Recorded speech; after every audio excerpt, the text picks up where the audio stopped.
Witam na kolejnym moim przejeździe rowerowym. Tym razem niespodzianka, w przejeździe potowarzyszy Wam moja lektorka. Co prawda, wirtualna, ale chyba tylko na taką mnie stać. Ma to też plusy. Nie ma focha, bólu głowy i nie ma wymagań. Chyba że tylko takie, że chcę dobry procesor, dużo ramu i szybki dysk twardy. To zaczniemy od początku. Dla tych, co mnie nie znają, jestem osobą z mózgowym porażeniem dziecięcym. Ale już dorosły pomimo nazwy niepełnosprawności. Co mi w mojej niepełnosprawności najbardziej przeszkadza? Myślę, że mowa, bo przy chodzeniu zawsze ktoś może pomóc, a z mową już gorzej. Stąd ta sztuczna laska do Was mówi. Innymi moimi problemami są zaburzenia chodu, to znaczy chodzenie samodzielne jest obecnie trudne, a za rękę też szybko się męczę. Jeszcze dodatkową przeszkodą w samodzielności są ruchy mimowolne. To na przykład utrudnia podniesienie szklanki lub kubka. Ale tu jest rozwiązanie, piję przez słomkę. Ale nie we wszystkich sytuacjach jest takie proste rozwiązanie. Czemu robię ten filmik?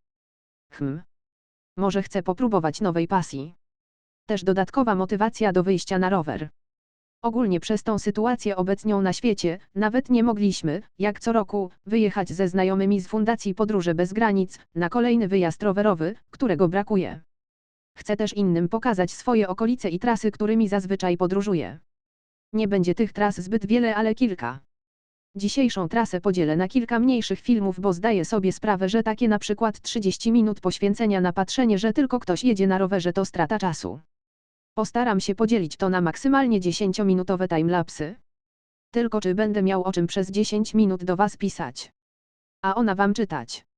Na szczęście przeczyta Wam każdą głupotę, którą jej napiszę, czy to nie idealna kobieta.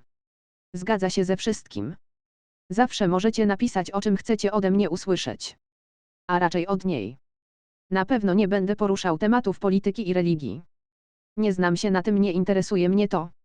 Także o tym nie będzie. Czy jestem zadowolony z własnego życia? Myślę, że tak. Co prawda zawsze mogłoby być lepiej. Ale czy ktoś może powiedzieć, że już lepiej nie może być? To niech się podzieli tym szczęściem. Co prawda nie mam willi ani jachtu i raczej problem, żeby gdzieś dalej podróżować. A co mi daje szczęście? Spotykanie na swojej drodze ludzi pozytywnych, dla których liczy się człowiek. Tych niepozytywnych należy omijać. Ostatnio na Facebooku był fajny tekst, który udostępniłem.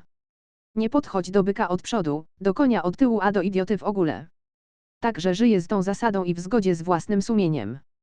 Niestety czasem jak widzą ludzie człowieka na wózku, który ma dziwną mimikę twarzy, to jest uważany właśnie za idiotę. Osobiście nie uważam się za idiotę, ale z ludzkimi poglądami trudno polemizować. Staram się w miarę możliwości mieć wszechstronne zainteresowania. Dawno temu, dla własnej potrzeby nauczyłem się podstaw HTML-a, żeby stworzyć swoją stronę. Nie było wtedy jeszcze portali społecznościowych, teraz ta strona jeszcze istnieje, ale od dawien dawna nic tam już nie dodaję. Chociaż fajnie jest tam czasem zajrzeć i powspominać dawne czasy, takie jak Górzno, wakacje nad morzem z Jackiem, albo z chłopakami.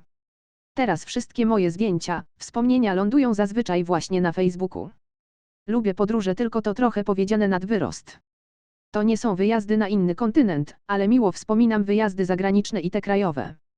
Byłem dzięki Stowarzyszeniu Ożarowska na Węgrzech w Budapeszcie, dzięki Jacka tacie, Jackowi i rowerowi niemieckiemu w Badeni-Winterbergi. Z warsztatów w Czechach i na Litwie. Ale też z kolegami w Ustce. Jak to oglądają, to ich pozdrawiam. Z Rafałem kilka razy w Świnoujściu. A rok przed pandemią w Gdańsku. Chyba obaj mile wspominamy tamten wyjazd. Teraz się przyznam, jakoś miałem obawy podróżować miejską komunikacją, ale tam okazało się, że to proste. Nasza pani przewodnik zawsze nam powiedziała, gdzie mamy wysiąść. Tam sporo zwiedziliśmy dzięki znajomym poznanych na poprzednich wyjazdach. Tam też sprawdziło się powiedzenie, że Polska to mały kraj, bo tak spotkałem koleżankę z Wielkopolski. Bardzo miłe zaskoczenie. Także mam nadzieję, że niedługo podróże wrócą, te z Landkliniką też.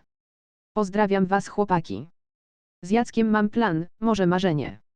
Przejechać od Świnoujścia do Gdańska rowerami, a czy kiedyś to zrealizujemy i znajdziemy ludzi, którzy będą chcieli z nami takie przedsięwzięcie zrealizować, czas pokaże. Muzyka, co prawda twierdzę, że słoń nie stanął mi na ucho, on po prostu po nim skakał. Także brak u mnie słuchu muzycznego, całe szczęście nikt tego nie odziedziczy.